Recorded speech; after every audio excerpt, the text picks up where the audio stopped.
오늘 복음서 말씀을 통해서 주가 쓰시려고 부르신 자에 대해서 제목을 가지고 말씀을 함께 나누도록 하겠습니다. 하나님 아버지와 우리 구주 예수 그리스도부터 오는 은혜와 평강이 여러분들과 함께 하시길 바랍니다. 오늘부터는 교회력으로 대림절 기간이며 교회력으로 새로운 해가 시작이 되는 해입니다. 대림절은 이 땅에 아기 예수로 오신 예수님을 기다리며 준비하는 그러한 시간이기도 하지만 오늘날 우리에게는 세상을 심판하러 오신 주님을 기다리는 절기입니다.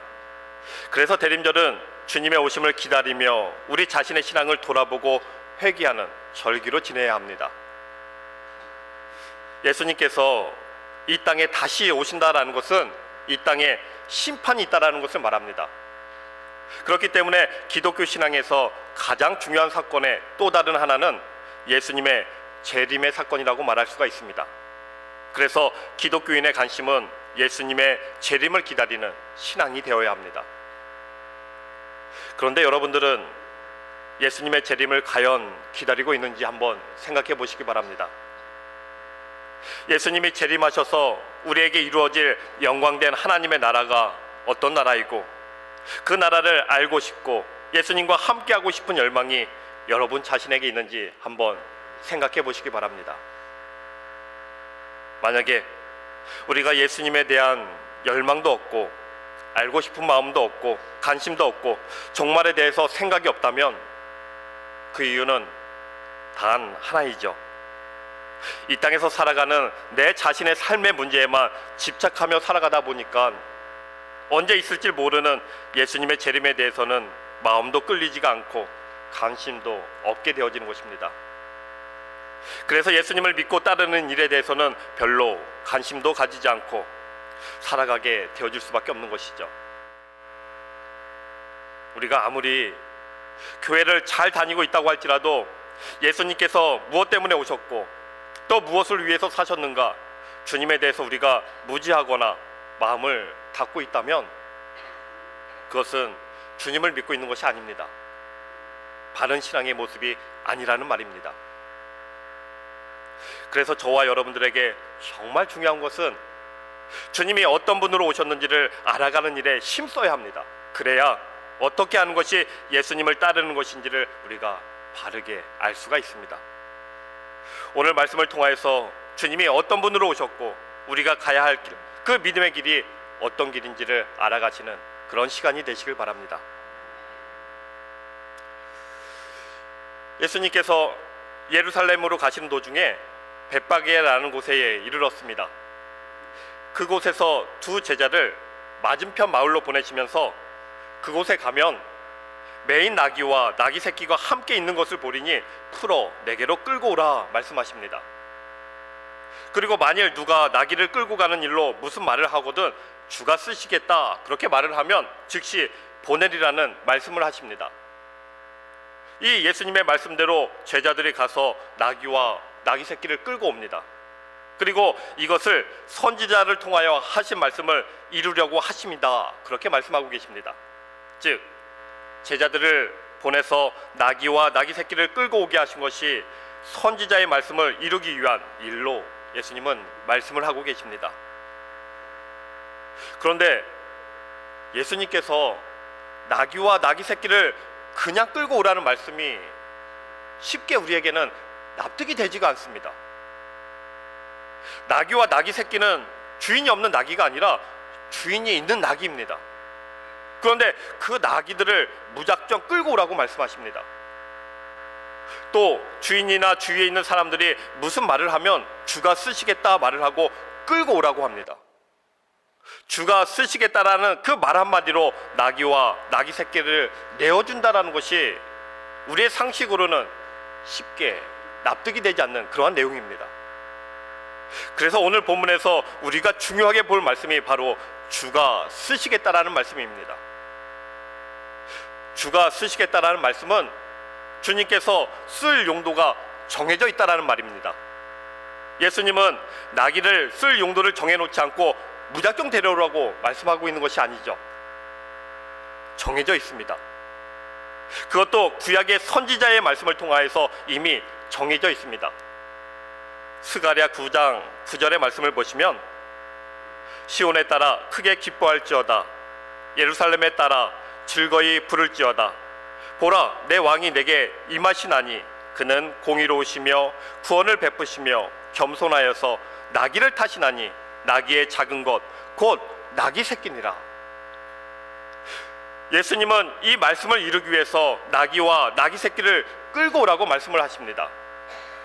따라서 나귀 새끼를 타고 예루살렘에 들어가시는 것은 예수님이 스스로 결정한 일이 아닙니다. 이미 하나님에 의해서 결정된 상황이고 예수님은 하나님께서 결정하신 뜻에 따라 그 길을 가고 계십니다.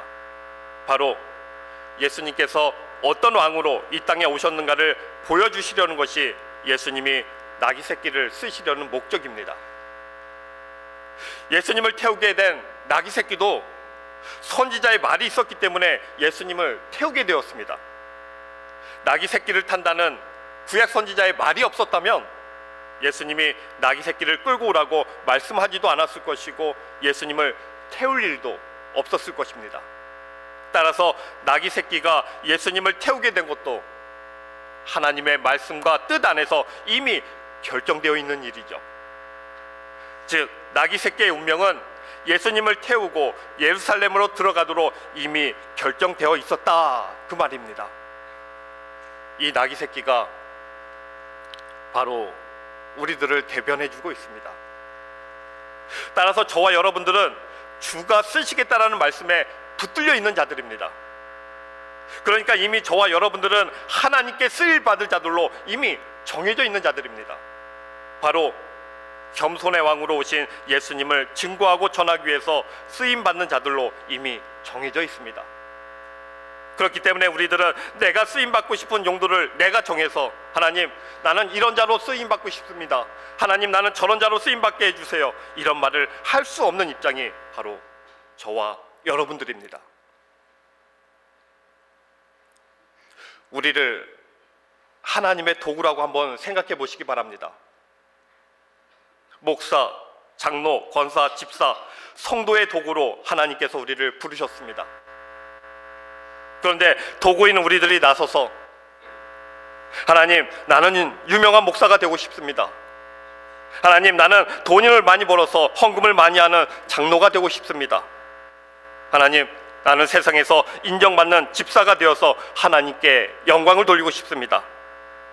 자기가 높아지기 위해서 자기의 욕망을 가지고 하나님을 찾고 있다면 목사로, 장로로, 집사로 부름받은 자가 어떤 용도로 쓰임받고 있는지를 전혀 모르고 있는 모습이죠.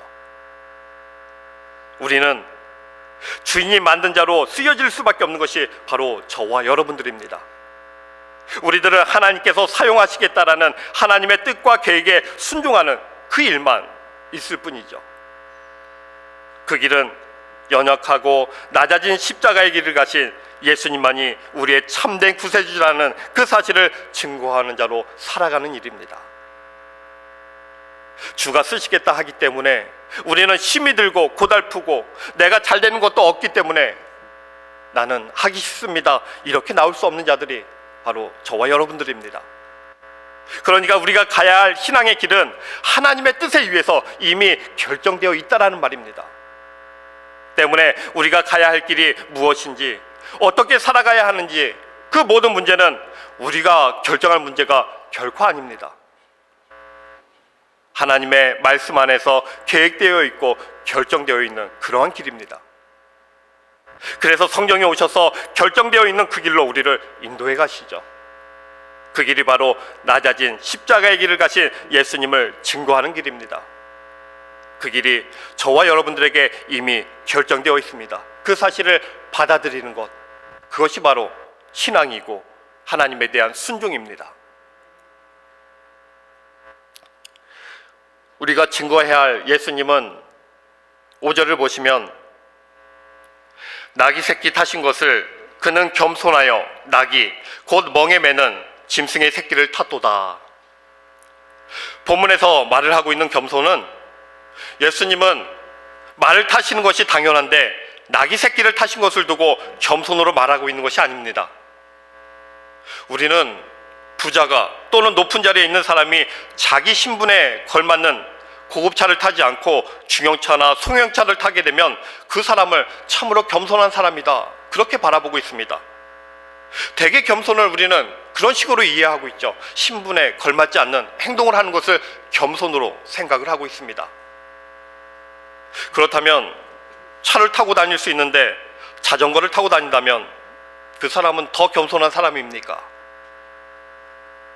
그러면 가난한 사람과 낮은 위치에 있는 사람들은 겸손할 수가 없다라는 말이 되어지는 것이 아니겠습니까? 예수님의 겸손은 그런 의미가 아닙니다. 예수님은 나귀를 타셔도 어미 나귀가 아니라 나귀 새끼를 타셨습니다. 나귀 새끼를 보신 분들은 아시겠지만 매우 굉장히 작습니다. 그 나귀 새끼를 타면 굉장히 볼품이 없죠. 또한 굉장히 우스꽝스럽게 보일 수밖에 없습니다.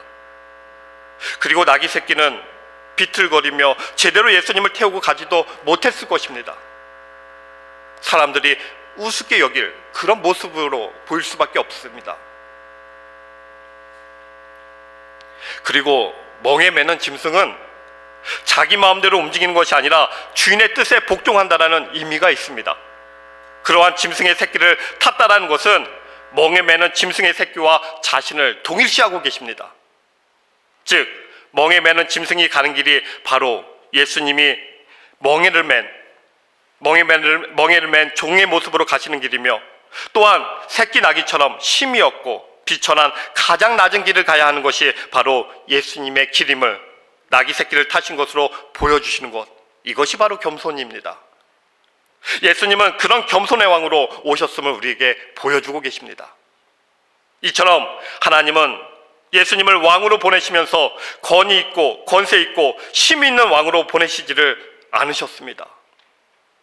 세상이 전혀 생각하지 못할 정말 연약하고 힘이 없는 종의 모습으로, 그런 왕으로 이 땅에 보내셨습니다.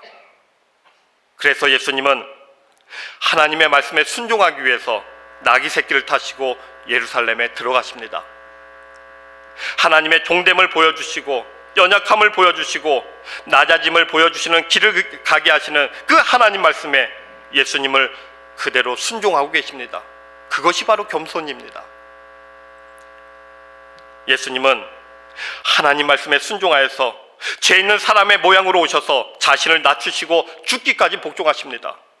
예수님은 죄로 인해 죽어야 하는 죄인의 운명에 들어와 버리셨습니다. 이것이 바로 예수님의 겸손입니다.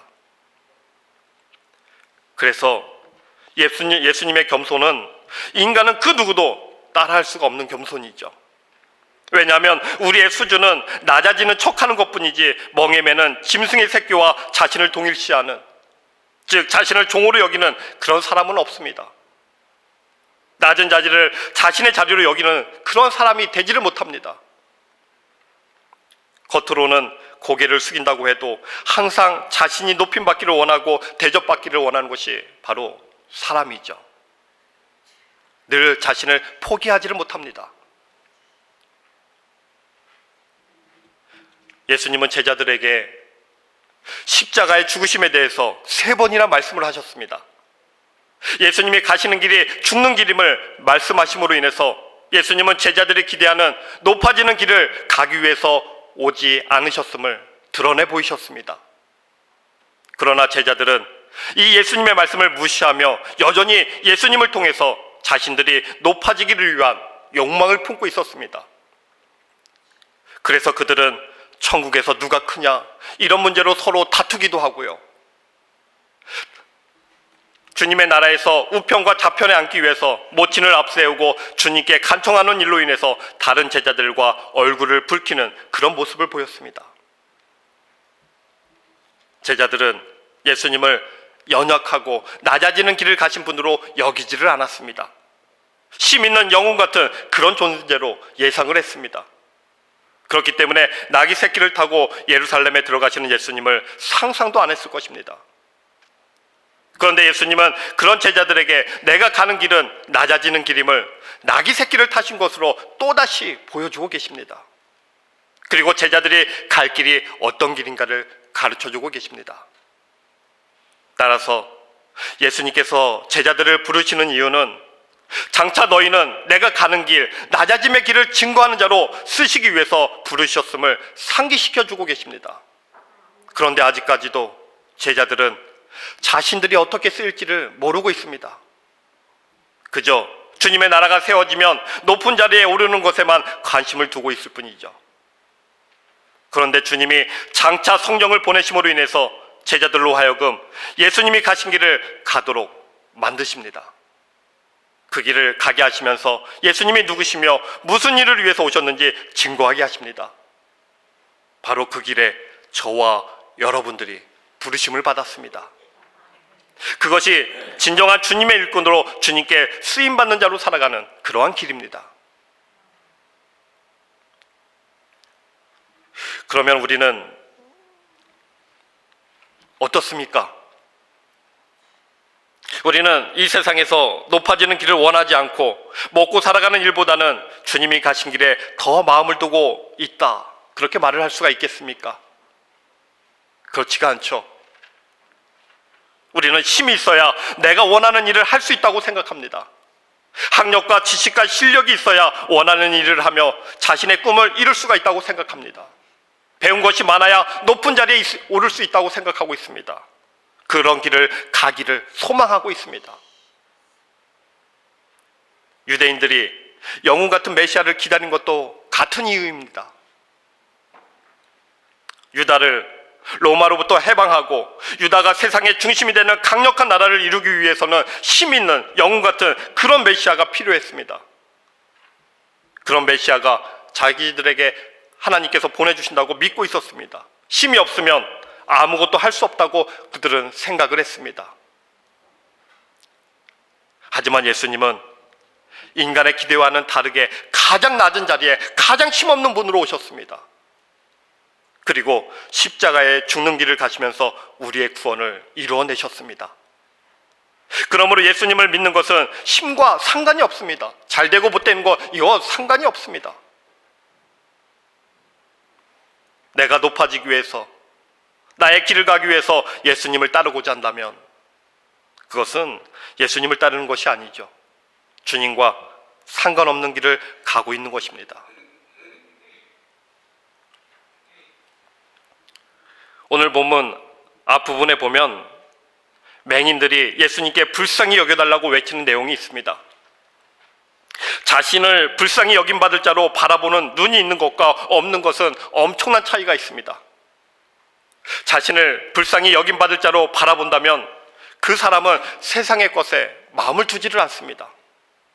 세상의 것이 아무리 많다고 해도 그것으로 자신의 불쌍함이 가려지지 않음을 알고 있기 때문이죠. 이 맹인이라는 형편은 돈이나 권력 같은 세상의 것으로 해결이 되지가 않습니다. 오직 다윗의 자손으로 오신 예수 그리스도의 자비하심으로만 해결이 될 수가 있는 문제입니다. 그런데 자신의 불쌍함을 보지 못하기 때문에 세상의 것으로 자신을 가리고 치장하려고 하고 있습니다. 인간의 불쌍함은 바로 죄의 저주 아래 있는 현실입니다. 그런데 구원은 저주에서 해방되는 것이고 이 구원을 이루기 위해서 예수님이 우리에게 오셨습니다. 그래서 누구든지 예수님 앞에 나오는 자는 구원을 받습니다. 하지만 예수님은 나귀 새끼를 타신 낮은 길을 가신 분이기 때문에 낮아지지 않으면 예수님을 만날 수가 없습니다. 그 낮아짐이 바로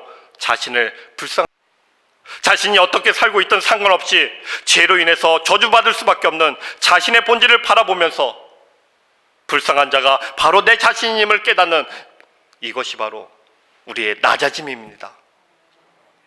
그 낮아짐의 자리에서 나귀 새끼를 타고 가신 예수님을 바라보며 나를 불쌍히 여겨 주시옵소서 고백하며 그 낮아진 자리로 오신 예수님의 은혜를 높이고 찬양할 수밖에 없는 그런 예수님을 높이고 찬양하는 자로 우리를 하나님께서 그렇게 쓰시겠다라는 것입니다. 낮은 자리에 있는 우리를 찾아오셔서 구원하신 예수님의 은혜를 높이고 찬양하는 하나님의 도구로 쓰시기 위해서 저와 여러분들을 부르셨습니다. 예수님의 은혜를 높이고 찬양하는 하나님의 도구로 쓰시기 위해서 우리를 부르셨음을 여러분들은 잊지 마시기 바랍니다. 이 사실을 잊어버리면 우리는 잘못된 신앙의 길을 갈 수밖에 없습니다. 제자들이 나귀와 나귀 새끼를 끌고 와서 자신들의 겉옷을 나귀 새끼 위에 얹습니다. 그리고 예수님을 따르던 무리들의 대다수가 그들의 겉옷을 길에 펴고 다른 이들은 나뭇가지를 베어 길에 펴면서 앞에서 가고 뒤에서 따르는 무리가 소리 높여 이르되 호산나 다윗의 자손이여 찬송하리로다. 주의 이름으로 오시는 이여 가장 높은 곳에서 호산나. 호산나를 외치며 예수님을 찬양하고 높이고 있습니다. 겉옷을 나귀 위에 얹고 길에 폈다라는 것은 예수님을 왕으로 높이는 행위입니다. 그래서 무리들은 예수님을 높이면서 호산나 호산나 찬양을 합니다. 이 호산나라는 말은 구원하소서 구원하소서 이런 말입니다. 예수님을 자신들을 구원할 왕으로 높이고 찬양하고 있습니다. 그런데 그런 그들이 예수님을 십자가에 못 박으라고 배신을 합니다. 예수님을 못 받는 사람들로 그들이 돌변해 버렸습니다.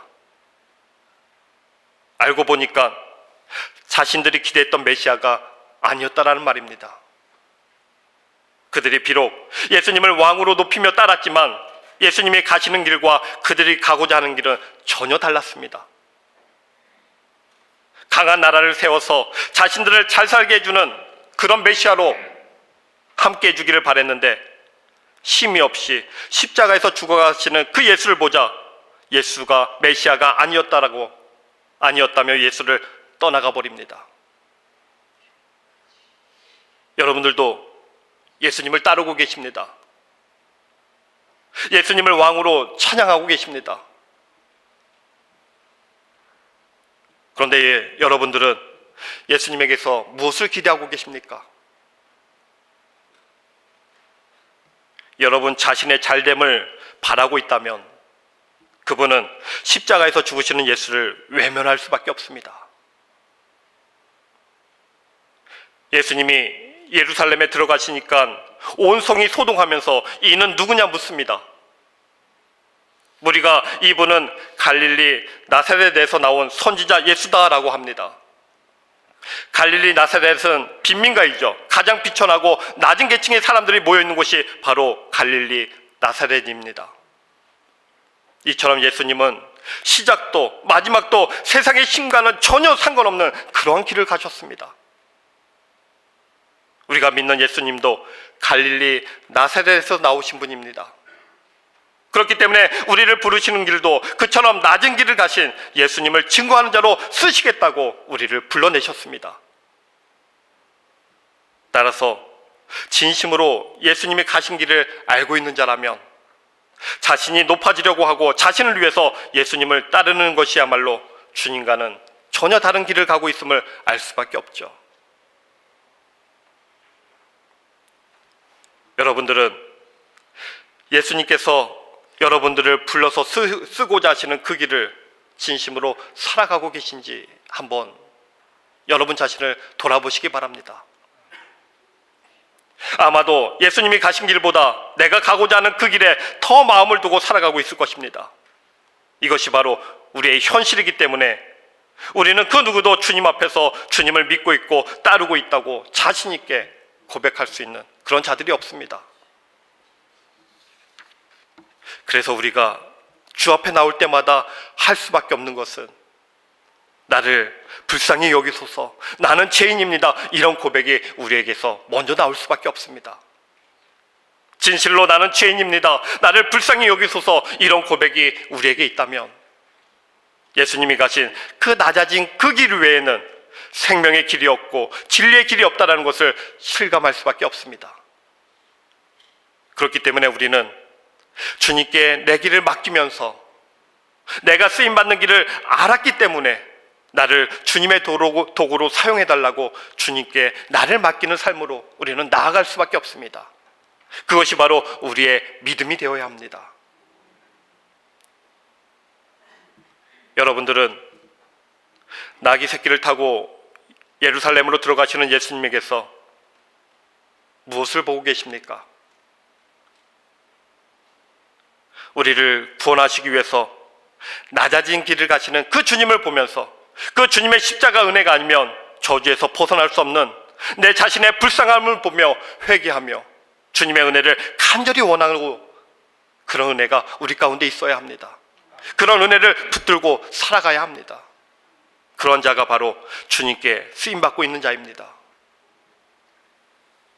저와 여러분들은 입으로만 예수님의 사랑을 외치고 있으면서 주님께서 가시는 길과 전혀 다른 길을 가고 있는 자들이 아니라 예수님이 가신 길이 어떤 길인가를 깨달으면서 세상에서 내가 높아지기 위해서 예수님과 함께하기를 소망하는 자들이 아니라 낮아지신 그 예수님의 십자가의 길을 증거하는 자로 쓰임받기 위해서 주님과 함께 동행하는 그런 주 앞에 설 수 있는 저와 여러분들이 되어지길 소망합니다.